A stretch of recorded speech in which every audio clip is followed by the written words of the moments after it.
Hello, everyone. Welcome back to another episode of AKP Sports Talk. As always, I'm Ari here with Korea, back for another Friday, another weekend preview. We'll start off with our usual recaps of yesterday. Korea, tough 0-1 and 1 day for you. The Bengals looked like they were going to. Didn't UAB win by 14? Didn't the Bengals? Did I fall asleep? Didn't the Bengals only lose by one? Oh, wait. Yeah, I don't know. I was thinking this day. No, that's my fault. No, you're chilling. 101 day for me. Yeah. 101 day. UAB. I'll start with them. They had a great lead, but I said, they were going to make their threes. Maybe this team should stop shooting threes, man. They can't shoot threes. It was bad. Like every time I see them, they go up for a three. They just can't make it, right? So I'm okay with the push. The fact that, if you saw the beginning of that game, you would think that this minus 14 should have hit because it was 24-0, right? Exactly. They didn't allow them to have. They had more. I said it in the group chat last night. Southern Miss had more turnovers than shot attempts in like the first 7 minutes of the game, but then they started getting a rhythm, slowing the game down, finding their shot. But UAB obviously with that big lead obviously kind of helped them to cover this 14. But it was a push anyway because last second field goal, they get it in. Obviously, I'm thinking, oh my gosh, of course. So I'll take it. I'll get my money back there with UAB minus 14. I thought they were gonna do a little more. They just really couldn't find their shot. So like I said, it was just really hard for them to really find their shot. They're more of a team that likes to drive to the hole and drive to the paint, and it was tough. When they weren't finishing at the rim, when they had to kick it out for threes, they just couldn't make it. So that was a tough loss there. But the Bengals, I say, was the most legacy cover because I thought it was dead after that last touchdown, obviously, from Rashad Bateman with about 1:49 left. I'm sitting there like, okay. So first, the Bengals were up 21-7, and now they're down 35-28. I was sitting there like, do I have to ban the Bengals right now?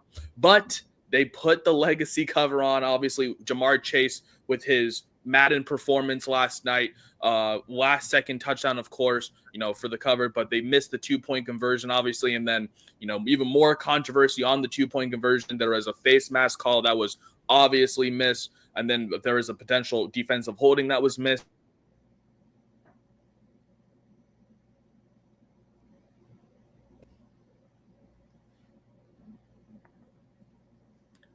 Looks like Korea cut out. We'll see if he comes back any second now. Oh, I think you're back.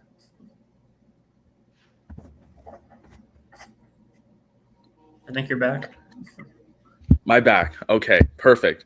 I was saying I saw a tweet. Yeah, they were saying those referees should invest in. It was a bad game for both. I'm not gonna lie here. It was bad for both teams, right? There was missed calls for the Ravens. There was missed calls for the Bengals, obviously. So it was a bad game. Those referees should definitely invest in LASIK eye surgery. It was bad. It was ugly. It was definitely ugly, but we call that a legacy cover. We could say we always have a saying here: good teams win, great teams cover, and that's what we like to have here. So I'll take a 1-0 in 1 day. Obviously, I'll get my money back with UAB. After that first half, you thought they would cover, but obviously Southern Miss started to settle down, hit their shots, and then Bengals obviously with the legacy cover after a game where they could have won that game outright. Once again, blowing I even said it yesterday. Last time they faced against the Ravens at home, they had a 10-point lead in the fourth quarter, lost. And then yesterday, they had a 14-point lead in the third quarter, lost. And I don't know, maybe the Bengals, there's really something systematically wrong with that defense right now. I don't know what it is. They look like they're good, but I don't know what it is. So I'll take a 1-0 in 1 day with the Bengals covering, and then UAB with the push there. So 1-0 in 1 day for me. Ari, you had one play yesterday. How'd that do yesterday? Yeah, it was a tough one. It was always full game, not first half. They were up by 9 with like 4 minutes left in the first half. The Spurs were, and then they went 3 minutes straight without scoring. Still had a chance, up by 2 with the ball with 27 seconds left. And then I think it was Branham who turned it over with like 6 seconds left and then fouled Vija. And Denny made one, missed one, and they won by 1 in the first half, and then they easily covered the full game. So, one of those plays where I could have just took the full game, but I got a little too cute, I guess, with just the first half. But obviously, we moved to the weekend. We'll start off with Korea, your plays for Saturday on the college football slate. Well, I do have one more for tonight That's right. as well. Yeah. But Arya, of course, tough loss yesterday for you with the Spurs. You mentioned full game, not first half. But tonight we got 4 college football games. I know we got plenty of college basketball. If I do like anything, of course, I'll tweet something out. So obviously, there's so much. There's obviously the biggest game of the day, North Carolina, Kansas. Obviously, there's plenty more. So I'll probably tweet throughout the day, of course. But starting tonight. Oh, I'm gone again. No, you're good. I might be back. I might be gone. I don't know. Oh boy. But anyways, first game tonight here. Ari, this is the ugliest game of the night. Honestly, you could say all 4 of these games are the ugliest games of the night. You have Cal Wake Forest, right? Who wants to put anything on this Wake Forest team right now? You have New Mexico and How is San Diego State a favorite against New Mexico? Oh, brother. And then Rice and Memphis. Why is that spread going down? Oh, God. We're staying away from all those other games. We're targeting the ugliest total here. Iowa, UCLA. We're taking the over here, right? And everyone's going to be talking about under. Chase Garber. What is it? One of the Garbers, whatever his name is. He stinks. McNamara can't throw the ball. I think this is going to be the sneaky over. This is going to be the game that goes over here. I love it at minus 125. I know it's at 44.5. I still take it there as well. But you look at these two offenses, right? UCLA likes to get things going with the pass, right? And I think the way this game's going to go, I was just going to try to establish their run early because we know that's how Iowa gets their offense going with big explosive plays, whether it's in the run game or just, establishing the run itself with Caleb Johnson. And then I will say if Ashton Jeanty wasn't playing football right now, Caleb Johnson would be the front runner for the best running back in college football right now because what he's doing is pretty much the same thing as Ashton Jeanty, but just not to the level of that because he's not really that. He is the focus point, but they also have McNamara and all of the guys, and also Iowa's known for their defense, right? But I still think Iowa, even UCLA, they have a good run defense. Obviously, Iowa's going to have to establish themselves with the offensive line. And I think in that battle, I'm going to give it to Iowa and their physical offensive line against UCLA's defense that even though they can stop the run at times, I think they're going to have to try to. And I think obviously with Iowa, having the big explosive plays, I think this plays precedent for a good over here. And then UCLA, like I said, on the other side, they're more of a passing team now. Obviously, they're one of the worst, I think, in fact, the worst running offense in the country. They don't run the ball because they're always down, which means they have to throw. And obviously, we've seen Iowa's secondary at times, be a little susceptible to the pass here. And I think in this spot here, obviously, Iowa's climbing as a big favorite. And I think Vegas is, with Iowa climbing as a favorite, I think they're saying Iowa's obviously going to just run through this team, establish the run.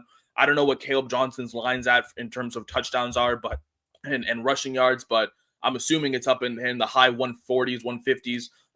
But I do love just this over here. I know, as I said, I don't really like a side. I do lean Iowa on the points, but this is such a weird spread here. Like it's pretty bait here. I hate these bait 6.5 point spreads in college football because it's just urging you to take the home dog here with the points. And obviously, if that's going to be the indicator here with UCLA, then I think this game's going to go over because obviously UCLA is going to have to keep themselves in this game with their offense. I think if Iowa's going to be establishing the run, obviously on the ground here. So this is the ugly over of the night here. Iowa, UCLA over 44. Ugly over here. But I know everyone's going to be loving the under here just because, you think of Iowa, UCLA, two defenses here.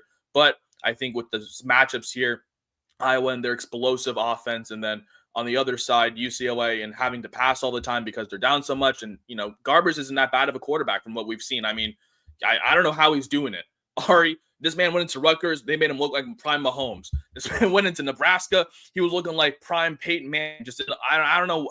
Maybe he's found a new rhythm now, but I'm backing it here. I'm not backing him, but I'm just backing points. So I love this over here. Iowa UCLA over 44. That's my play for tonight. As already mentioned, we got plays tomorrow, of course. My Saturday card here, I got 3 picks for you. First, we're going to go to South Carolina Vandy here. We're taking the under here, 45.5 here. I know people don't like taking unders here, but it's going to hit here, -110. I love the under.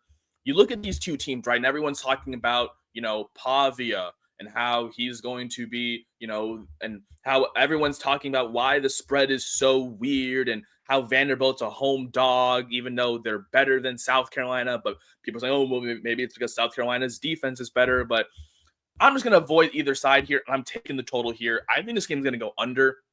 Reason is you have South Carolina's offense, right? It's very run heavy. We know it's going to be centered around the rush with Sellers on the ground because we know he can't throw the ball. That man sucks in the air. So he's going to be running the ball.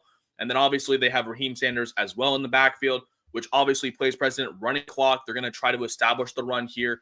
And I think it's going to be like a low scoring game, like a 20-17, maybe 23, like 23-17 type game here. I think Vandy on their other side here, they're kind of the same thing. They like to run the triple option with Pavia, obviously. They're a big running team. They occasionally go downfield in the air, but obviously they're going to have trouble against that pass rush for South Carolina. Obviously, guys like Dylan Stewart and that pass rush is for real for South Carolina. They can get to the quarterback. We saw it last week. South Carolina was just easily getting to Marcel Reed after they were making Wegman look like some scrub out of high school. So I just love this under here. I think with both offenses here, I think it's going to be more of a running kind of game, obviously, trying to establish the run, obviously. And with that, I think as well, this plays precedent to an under, both running offenses, running clock here as well. I don't really think these teams really drive efficiently. We can see a lot of field goals in this game, just with how a lot of these drives are probably going to be solved. Vandy's defense as well, no scrub as well. So I do love this under here, 45.5 here, -110. And then we're going to go to Oregon here, and I'm just strictly taking their team total here over 40.5 here, -125.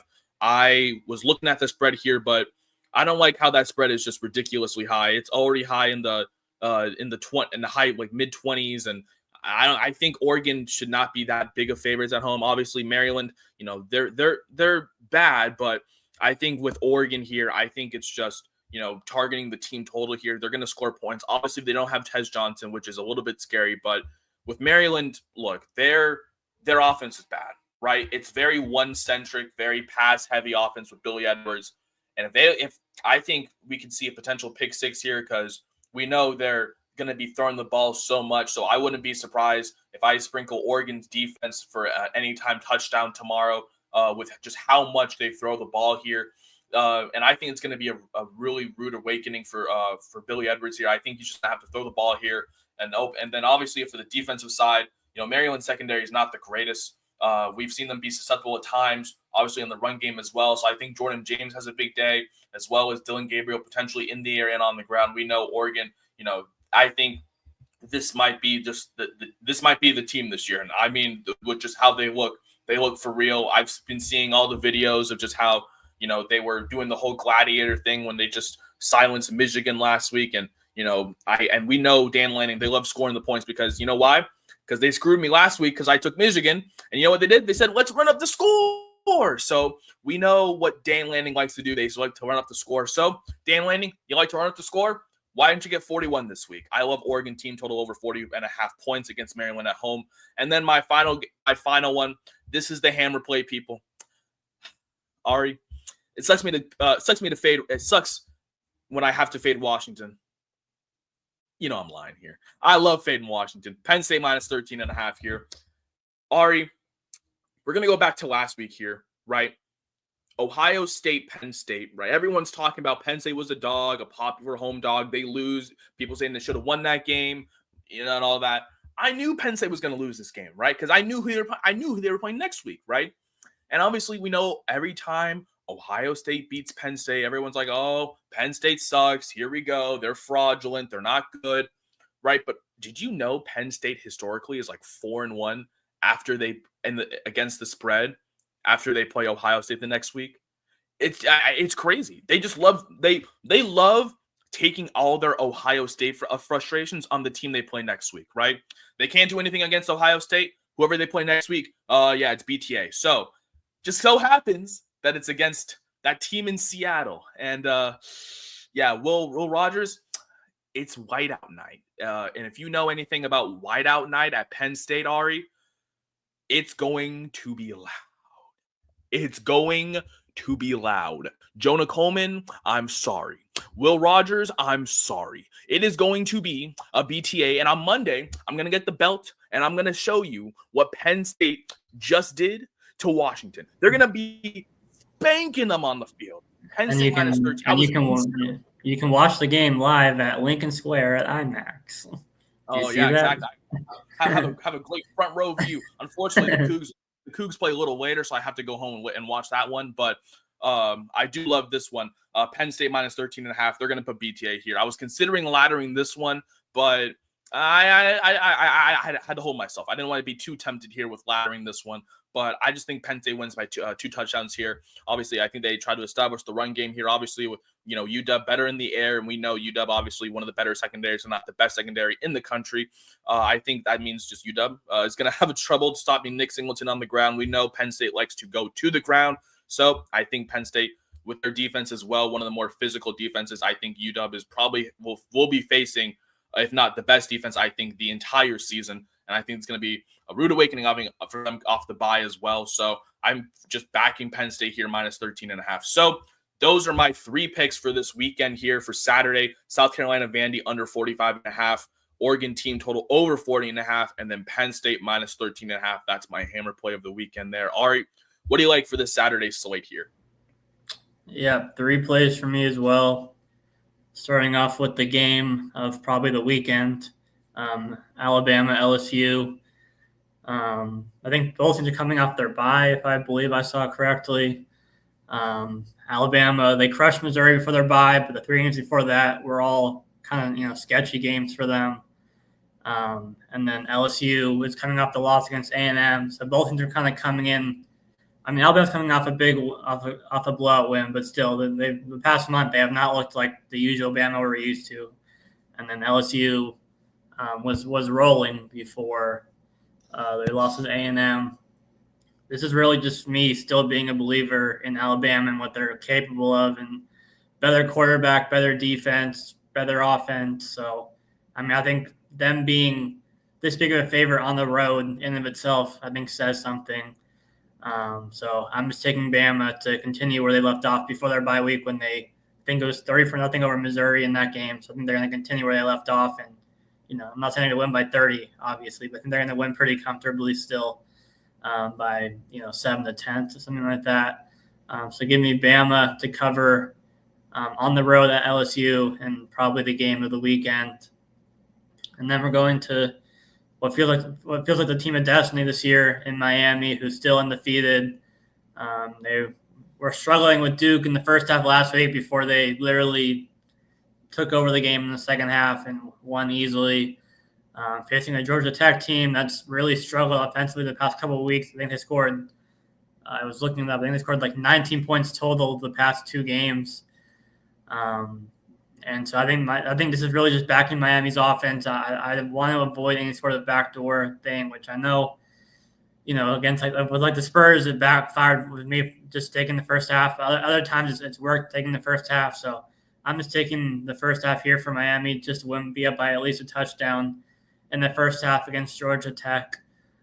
So you're going with that play for my second play, and then going to the Big 12 from Cincinnati against West Virginia.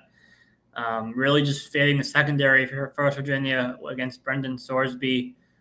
Cincinnati, who's been quietly one of the bigger surprises among quarterbacks in the country this year, at least for most of the season.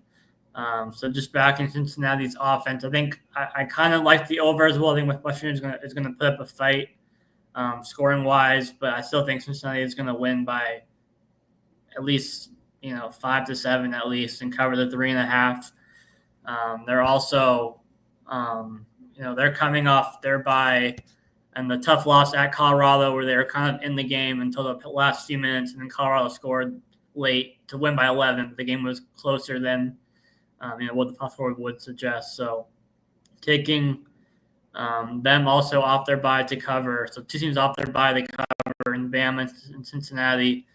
And then Miami just to keep rolling in the first half they're undefeated just to keep rolling against Georgia Tech. So those are my 3 plays for Saturday. I do love Alabama there. I love the over more, but I love Alabama as well. Both teams are coming off the bye there. Obviously, LSU has struggled against dual threat quarterbacks. They obviously struggled against Sellers. Obviously, they struggled against Marcel Reed in the second half. Obviously, I think Miller has a big day on the ground as well. So I do lean Alabama as well, whether it's a side, but I like the over more. I think there's a lot of points there, and I think Nussmeier in that offense, are going to have to throw the ball to keep themselves in that game. So I do like that over there. And then obviously with Miami, you're getting get out first half here. Obviously the team of destiny here. There is just quarterback concern with Haynes King on the other side for Georgia Tech. That's their kind of the reason why Georgia Tech's been struggling offensively. They haven't had their quarterback yet. I call them the Haynes and Haynes duo. Jamal Haynes and Haynes King. That duo is really the big duo for Georgia Tech offensively. And if one of them's out, I think it's a big loss. So if he's in, that could be a game changer. But I do lean Miami just on the first half there, just to be up by a touchdown after halftime. And then Cincinnati as well. There is some quarterback issues as well for the other side. I saw Garrett Green. He was potentially doubtful, but with this line moving in that direction, is kind of thinking that he's not doubtful and maybe he's playing. I don't know, but obviously I do, like I said, like you said, I do lean points as well, but I also love Cincinnati at home more. I think Cincinnati gets the win at home. Obviously, you mentioned Sorsby. He likes to throw the ball a lot. That Cincinnati passing offense can really get things going, obviously, against a very, very weak secondary for West Virginia. So I do love that play for you. So Ari's 3 plays for Saturday. Oh, and I forgot Ari. You remember the belt I was talking about? Washington is coming. It's coming. Okay. 1 second here. This is going to be a visual representation here. 1 second. Belt to ass. Penn State minus 13.5. Speaking of more belt to ass, let's go to Sunday here. Sunday, I don't usually do this, right? This is a weird one for me. I tried it out once in college, and it was just a perfect spot that I was just in love with this team, and it worked for me. And I'm doing it again. I'm trying it in the NFL. We're taking the Bears, and we're laddering them up to 14, right? I love the Bears minus 6. I love the Bears minus 10. I think they win by a touchdown and a field goal. I love the Bears so much. I think they win by 2 touchdowns. So I'm laddering the Bears. I'm taking their minus 6 for a whole unit. I'm taking minus 10 plus 168 for half unit. And then I'm taking minus the 14 for a quarter unit there. We're laddering the Bears from minus 6 all the way up to minus 14. And you're thinking, why? Why would you ever ladder the Bears, right? One, they're at home, right? They play a lot better at home. They stuck on the road, right? They can't do anything on the road. We've seen them on the road, right? Against the Commanders, they couldn't do anything. Against the Cardinals, we couldn't do anything, right? Like on the road, they can't do anything. At home is where they play a lot better. I don't know why. It's a weird trend for Eberflus, but he can't play on the road, and they play a whole lot better football at home, right? And this Patriots team, right? They're bad. They're bad, Ari. We know they're bad, right? They got to start. They're starting Drake May, right? If this was Brissett, I would be a little potential more sharp and maybe. May hasn't been that bad. He's at least been more he mobile. Hasn't been that bad. I just think it's a bad matchup here against the Bears defense here. Bears defense is really, really good here. Obviously, we had that game last week where the Patriots almost got the win on the road in Tennessee, but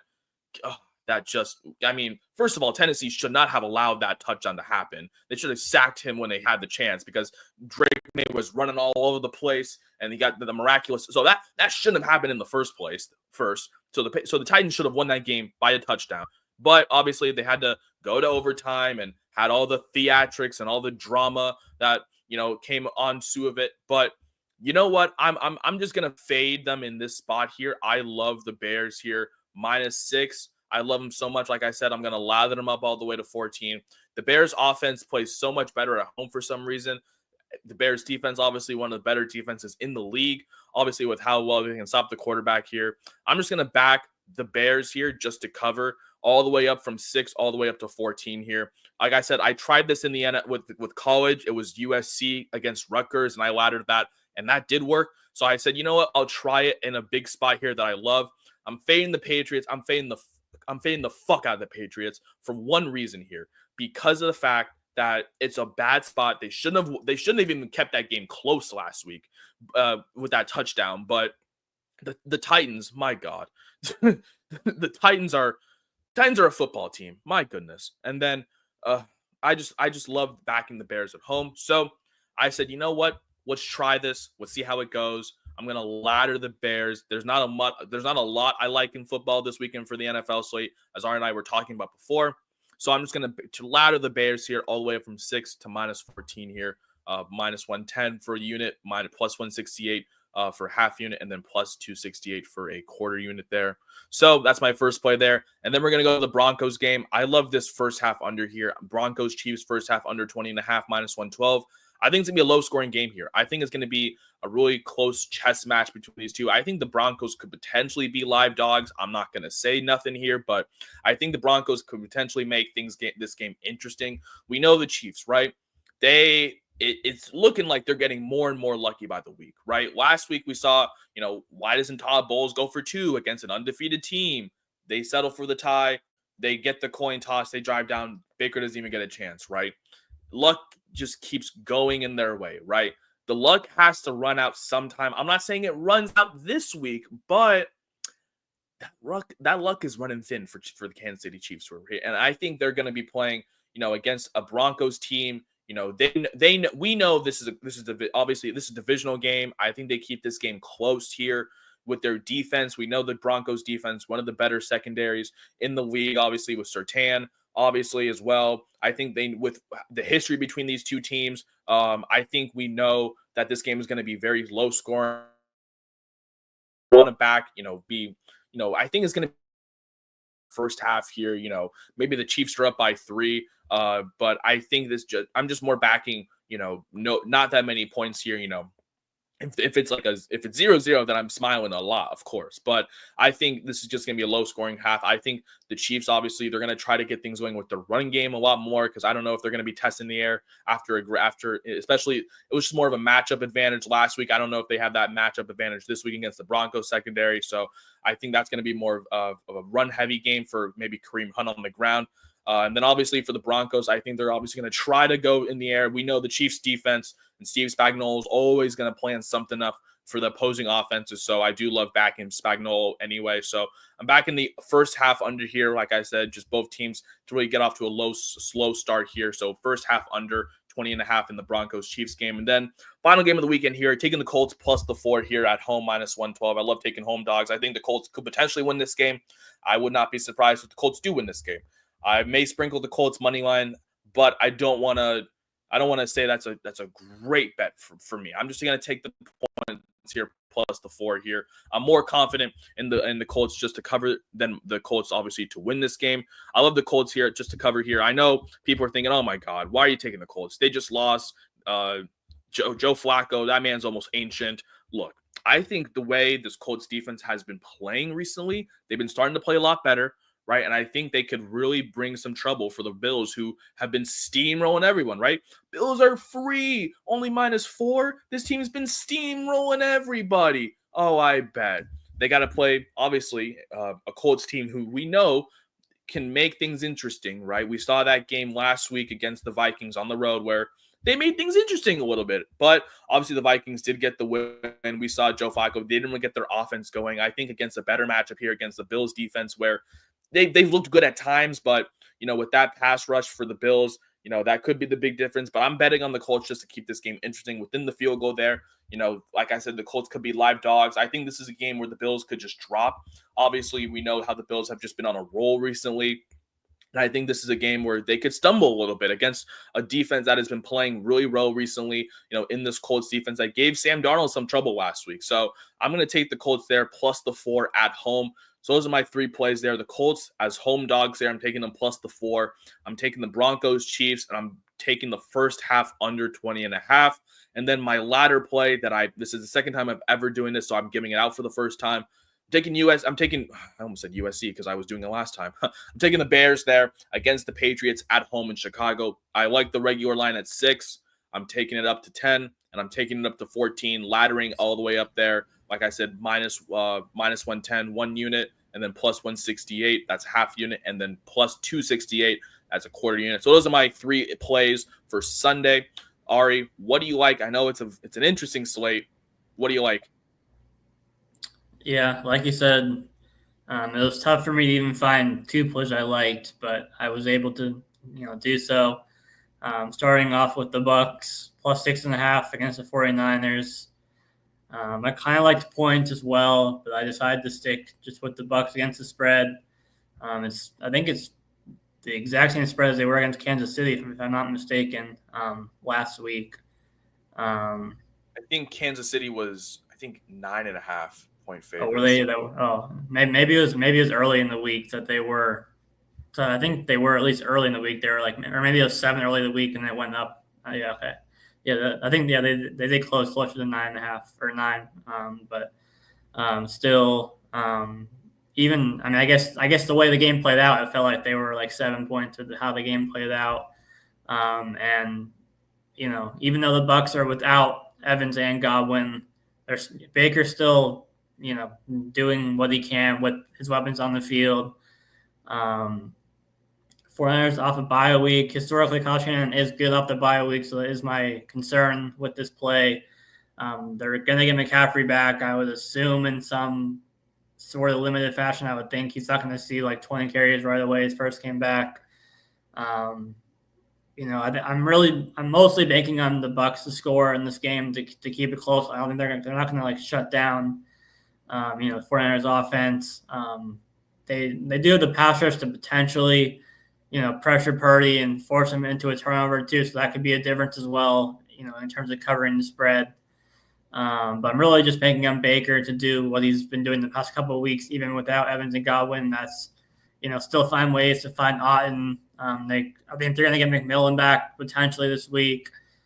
Shepard, you have both Bucky and White out of the backfield. So there's still enough weapons for Baker to be able to do something. And obviously the 49ers pass rush is what they're known for, but the secondary is beatable. And Baker has been good against pressure overall this season.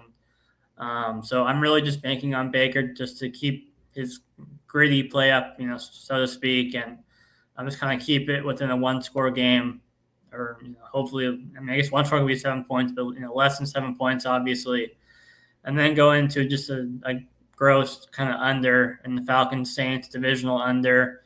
Obviously, the narrative with the Saints is coming off firing their coach. I think for the Falcons, I think Drake London should be playing, at least as of now. He should be playing. Falcons are, I think, minus 3.5 spread wise, I believe. Really just looking at a slow, sloppy divisional under with this game. Falcons maybe 21-13, something like that, 24 to 17, something like that.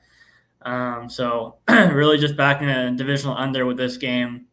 But like I said, I don't love this late on Sunday. So these are two plays I like, but nothing that I'm like huge on for Sunday. Yeah, obviously first with the Bucks, you mentioned, or I talked about it yesterday, but I think this is always Vegas's trap, saying the Niners are 6.5 point favorites. All they need to do is win by a touchdown, and obviously the team almost wins. Obviously, yesterday the Bengals should have won, but God, their defense is so horrible. But I do love the Buccaneers at plus 6.5. Obviously at home, there is questions. Obviously, with just I think the line may move potentially as we know. We've learned, more things about McCaffrey's status on Sunday in terms of what, because obviously that.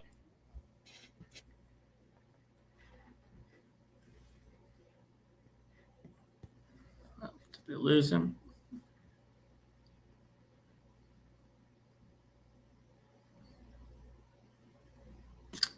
But yeah, as he was saying with the Bucks spread. Is he back? Oh, you're back. And I'm back. But Yeah. anyways, all I was saying, just Buccaneers at home, like you said. Funny thing, Baker against pressure, one of the better quarterbacks, which is very strange, obviously. And the Niners, we know, one of the better teams, if not the best league at bringing pressure. So obviously Baker Mayfield's going to make plays out of nothing, and that's what he does best. So I think the Buccaneers make this game interesting. So I do love the plus 6.5. And obviously an ugly divisional under. Saints just fired their head coach. My goodness, they deserve it. I think anytime you lose to the Panthers, you fire your head coach. That that should be a fireable offense right there. So Antonio Pierce, you're next, buddy.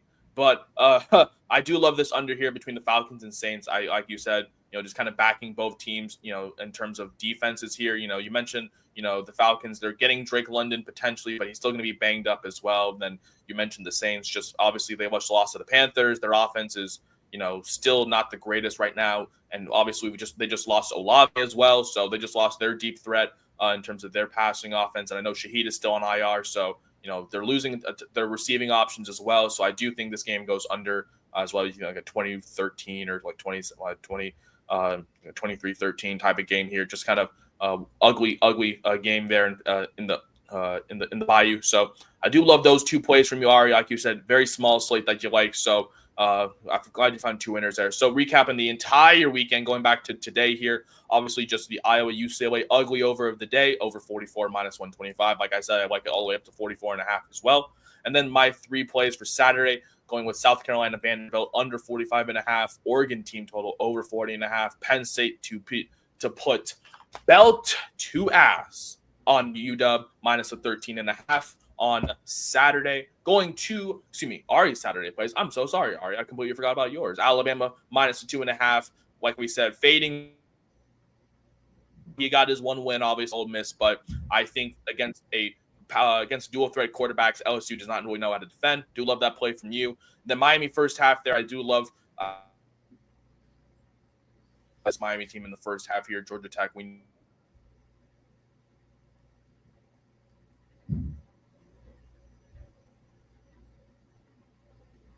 We're almost there.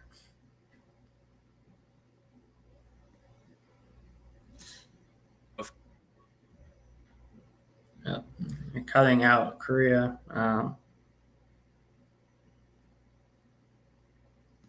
Okay, yeah. So, and then I'll go over the Sunday's plays again.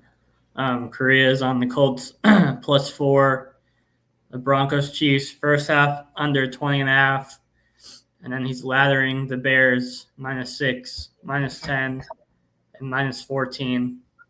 And then going to my plays on Sunday, again, I don't love the slate, but Buccaneers +6.5 and Falcon Saints under 46. Looks like you're back, Korea. Anything else you wanted to add?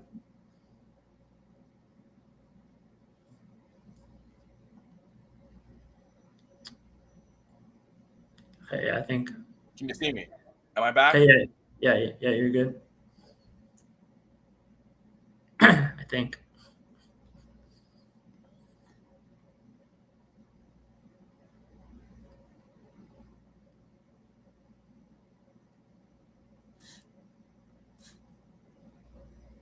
Okay, I think we'll call it there. But as always, we'll have all the plays posted in the next couple of days on AKP Sports Talk, our Twitter account, for Friday, Saturday, and Sunday. So thank you guys all for tuning in and watching, and we will catch you all. Have a good weekend, and we'll catch you all on Monday.